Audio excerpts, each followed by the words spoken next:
I'm Lindsay Neville. And I'm Mercedes Landazuri. And with our powers combined, we are PlastChicks, the voices of resin. And today, we're here to talk to you about the backbone of the plastics industry. It's Extrusion Day. Now, Merriam-Webster defines Whoa, no, we're not doing that. Okay, please, can I just give a little bit of an etymology lesson, though? Proceed. Thank you. It'll make sense. It'll help it make sense.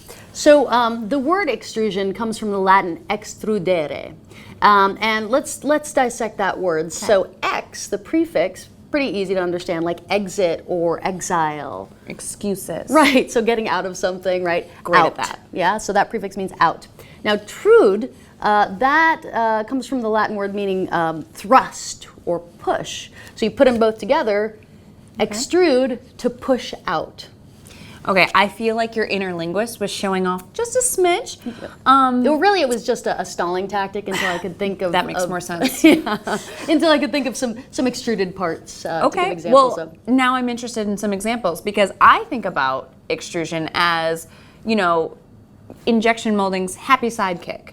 Because a lot of extruded, the way I know extrusion is pellets for the injection molding industry. Well, that's exactly right. In fact, most companies in the plastics industry use an extruded product as a starting point, namely in these plastic pellets. So those actually start out, you know, when they're molding them, extruding them, they're starting out as kind of like spaghetti strands. Delicious. Right? Or think about like Play-Doh when you're cranking through the Play-Doh through the little mold there. So then those are cut into the pellet shapes from those strands. Okay, so you done stalling yet? You want to give me some examples? All right, so let's see what we have. Pipes, tubing, cable and insulation, weather stripping and trim, so in building construction and also in automotive. Then there's a ton of packaging application as well, like blister packs. And then of course all sheets and film. Okay, so it feels like you know what you're talking about here, so why don't you hit us with the how-to of extrusion? Okay, I'll give it a shot. So how does extrusion work? Well, we start with the raw material. That could be plastic powder, plastic flake, or plastic pellets. And that goes into the hopper that you might remember from our injection molding module. From there, it feeds down into the barrel and into the screw or screws.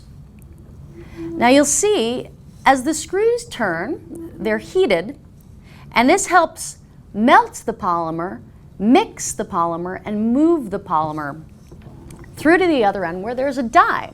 Now this die is where the polymer gets pushed out and into the desired shape.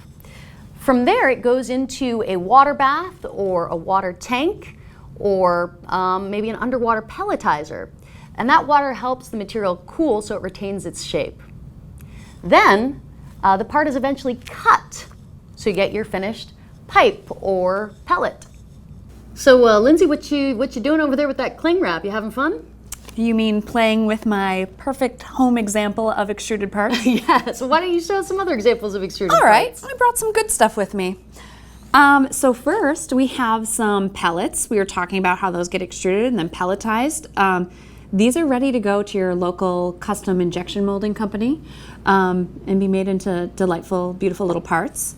When you think about extrusion, a lot of times you think about pipes. There are gazillion different pipes you can make. Gazillion, that's a real number. It is very much. You can fact check me on it. This is a smaller diameter pipe. So we have this little example here. We have this bad boy. This one's a co-extruded part, so we have this one. That's why it's two different colors there? It is, you know, you can kind of see it there. We have this sheet extruded part that actually goes for roofing on houses. And then, you know, kind of tying in my home theme I have going on here, we have this, and this is a profile extrusion, and this is used in decking. Ooh, I love a good deck. You know, how it's used in decking, I don't know. I don't make decks, but I do stand on them and drink margaritas, so I'm assuming it's like here is where you would have a margarita. But, you know, this is another good example of kind of the breadth of extruded parts. All right, let's take a look at our socials. I happen to have them right here. Perfect. So our first question comes from our old bestie, Gwyneth Meowtra. Gwenny, love her. She says, what's the real tea on screw design? Are single screws the introverts of extrusion? I'm so glad she asked that, because what I was explaining here before, this is twin screw design, but there is also single screw extruders. So probably, yeah. Yeah, they're kind of like the lone wolves, right? And then our next question is extruded dude. Extruded dude. That's catchy. I like that. And he says, is it true that die swell is the polymer equivalent of a glow up? I love that. So die swell is bad news. Yeah. So maybe not so much of a glow up. When the polymer is pushed through the die, the material is going to naturally expand a little bit, but you don't want it to expand too much, right? You don't want that die swell. So I guess likening it to a glow up, you could say it's kind of like if you went to get like lip filler and then you just got like too much. You got to watch that. Yeah. You got to keep an eye on it. Keep an eye on it. Can't let it get too big. Got to mitigate that die swell. Or lip filler. Well, extrusion, as we've seen, is integral to the plastics industry and really to the benefits of our modern lives. So, for example, the extruded plastic straw. Sorry, I took a little sip earlier there when you had misplaced it. So from the extruded plastic straw that we sip our morning coffee through to the luxury of indoor plumbing that we have through the power of extruded pipes. Well, speaking of which, this iced coffee is awful big, and I kind of need a bathroom break. Oh. Yeah, well, actually, I heard about a really fun bathroom in the area. You want to go check it out? All right, let's go. Oh man, See, it's a really nice bathroom. and I love all the piping that's extruded. Right? What a good idea. So good. And all the pipes, absolutely. Oh, so I didn't realize somebody else was in. Lauren? Lindsay? Lauren? Mercedes? Yeah. Did I hear you guys talking about extrusion? Yeah, Of we were course. just talking about extrusion. Would you guys like to come to KraussMaffei? Yes. Yes, absolutely. But first, Yeah. dance party.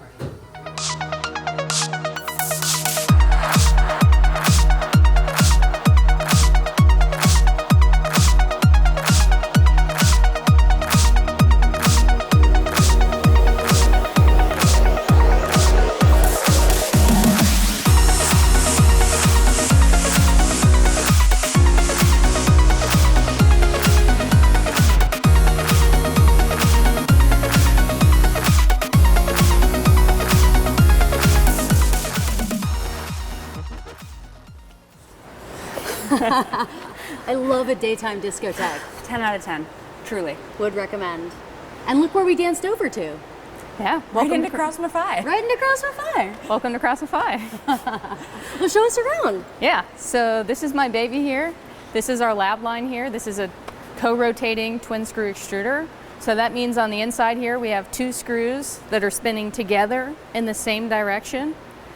So for our process, we start by bringing material in here. So this is our feed hopper. So this is where material is brought in. I love a hopper. Do love a good hopper. So material comes in here and we have our screws spinning and it's pushing material downstream. And the first part of our process is the melting section. Wait, is that part of the MMM process? The three M's. There are M's, there are a lot of M's. I'm so excited. I want to see them in action. Yeah, so the first part of our process is where we melt material. So we have a bunch of different types of melting elements inside, kneading block type elements that restrict and back up the material and put work into it and melt it. And then after that, you can see here, we have a hopper here where we allow air and moisture to escape the process. So we vent out. Feels like a good idea. Yeah, you want to get that air and that moisture out. Maybe volatiles. It does make it a little bit more humid here, but we're used to that in the Midwest. But after that, then we might want to bring in additional materials, and that's where we have a mixing section. So in this process, we're actually bringing in liquid color. Hey! Somebody loves good color mixing. I love color. Yeah, so we have more of those kneading block type elements. So we're mixing our base polymer and our additive in as well. And then further on in the process, we might also choose to vent again. In this process, we don't have any additional venting, but we might have a vacuum set up here where we're pulling out volatiles, more air, more moisture. And then after that, we're pumping material to the downstream part of the process. For this line, we have set up an underwater pelletizer. That sounds like it ends up in an injection molding facility. You're exactly right. Hey. So for this, we're making those little pellets. So we have a die here where we have 2 little holes and in the shape of those little pellets, right? And then on the other side, we have blades, and those will come in and they start spinning and they will cut the polymer. Don't put your fingers there. And then it's an underwater system, right? So we have water flowing up, and as those blades are cutting the polymer, water is going across the die plate and carrying them away. And then they'll go to a dryer, and then they'll go and be packaged. And so when it's running, you can see the pellets? Yes, you can see them coming through this cute little sight glass. We'll have a little insight. Now, underwater pellets, they have a different shape than the strand cut pellets, right? Exactly, yeah. So our underwater pellets tend to be more spherical. So cuter. They are cuter. Cute. just so you know. Adorable, just generally Adorable adorable. pellets. Yes. Got it. Exactly. We will be judging pellets. And does the shape change at all? Like, It can change, yeah, depending on what kind of material you have and what kind of parameters you have set on there. You might have things that are very spherical and no kind of defects or anything in them, but some of them might be more pancakey, they might be more ovally. Yeah, so it's interesting to see how the shape changes just by what kinds of materials that you're putting in. And you mentioned the process. What process settings do we care about in extrusion? Are there some that we care about? Yeah, there's definitely some that we care about. Some of the input ones would definitely be the temperature of our process section here. And that just varies depending on what kind of material we're feeding. Typically, we're trying to heat this to about 20 to 40 degrees above what our melting temperature is going to be for our polymer. And then we also care about how much throughput we get out of it, and then how fast we're spinning the screws. So those are our main inputs. And then when we're looking at the output of everything, we're talking about discharge temperature, so how hot it comes out on this end. That's really important for a lot of different polymers, which are very sensitive to temperature. We do love a temperamental material. now, and when you said 20 to 40 degrees hotter than would that be 20 or 40 Celsius or Fahrenheit? Celsius. Okay, I was gonna guess. I do work for a German company, so we are working in Celsius here. Glad we caught that. Yeah.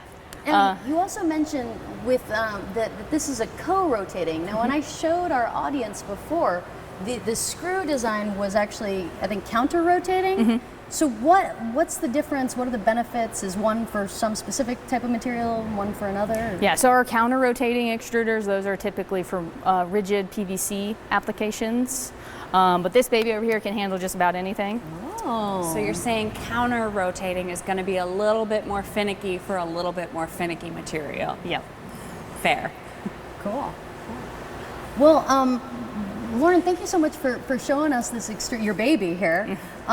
We've heard a lot of amazing things about you from your colleagues, and we'd love to sit down with you and ask you a few questions and a little bit more about you. Would you like to join us in the studio? Only if there's another dance party. We can make that happen. Let's go.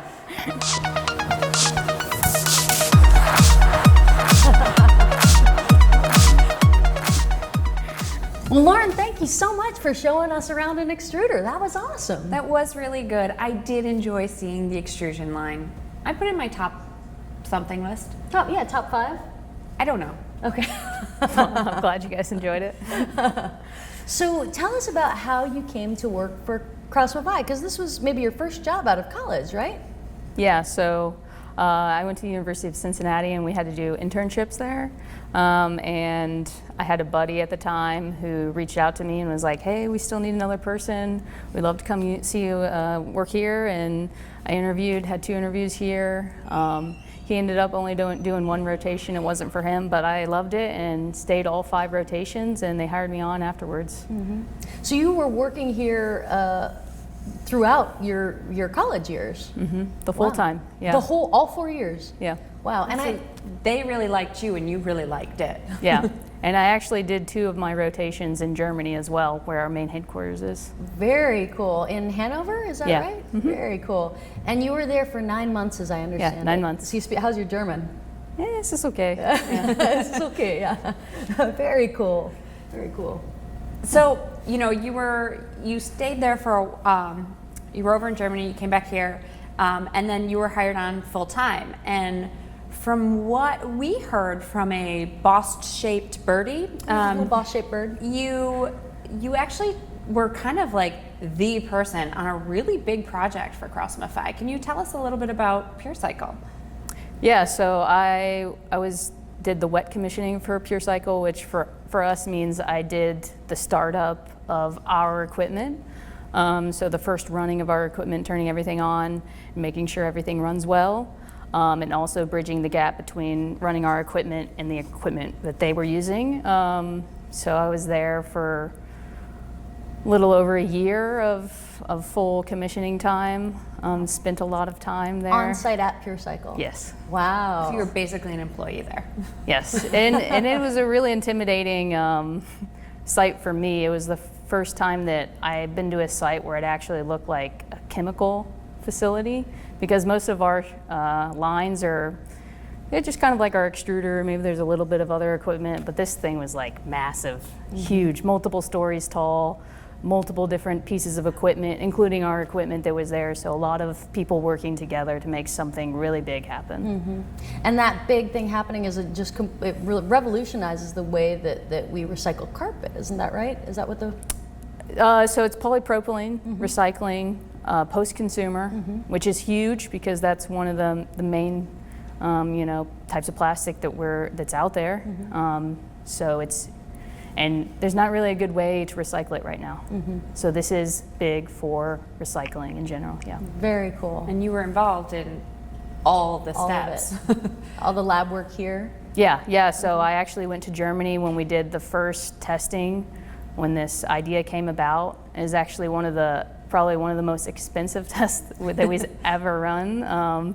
But yeah, so I was involved in the testing in Germany, and then once the pilot line was built, I went there and saw the pilot line running, and then when it's time for production, I was there as well.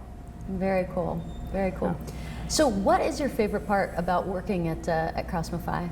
Yeah, so I feel like I got into engineering because I just have a very curious mind. I love solving problems. I think every engineer can connect with that. Get it? And working here is like something new every week. I just get to learn so much about our equipment, about the people that we have to work with our equipment. I get to meet new people and interact with new people. And I just love that whole learning process. Beautiful. And KraussMaffei won Plastics News Best Places to Work 2025, as we can see behind you here. Yeah, the people here are amazing. What you're saying is probably vouchable. Yeah. And we've heard, because you spend a good portion of your time in the lab doing the cool labby stuff. I think that's the professional way to say it. Cool labby stuff. Yeah. And so I'm going to steal that. And we were talking earlier, and you were describing to me kind of what you like best about being able to extrude, and you described it to me as like Legos. Can you kind of go into that a little bit more? Because I thought it was a really cool analogy for maybe someone who doesn't understand extrusion as well as someone like you, to describe it in a way that like Legos. Yeah. I feel like one of the things I always hated was when people would ask me, "Oh, what do you do for a living?" Because I'm like, "Oh, I'm an engineer," but then they're like, "Oh, tell me a little bit more about it," and it just right over people's head. Stop paying attention. So I'm like, you know what? How can I talk about this where people are like, "Oh yeah, I really get that," and it's like Legos. Everybody knows Legos. So and like everybody loves Legos. Yeah, and everybody I don't loves trust people that don't. Yeah. So like our machine is completely modular, which means for every customer that we have, it's changed every time. So like each component of our machine, we can switch it out, swap it around, just like Legos, where we can build it up every time so it has each of our different components, and we get to design it like that and build it, which is cool. Very cool. Well, Lauren, thank you so much for taking the time today to show us around the extruder, around the plant, and for chatting with us. We love learning about the people behind the processes. We sure do. Well, that's all the time we have for today. Please send us your questions, comments, and concerns, and they will be addressed in a timely manner by our QC department.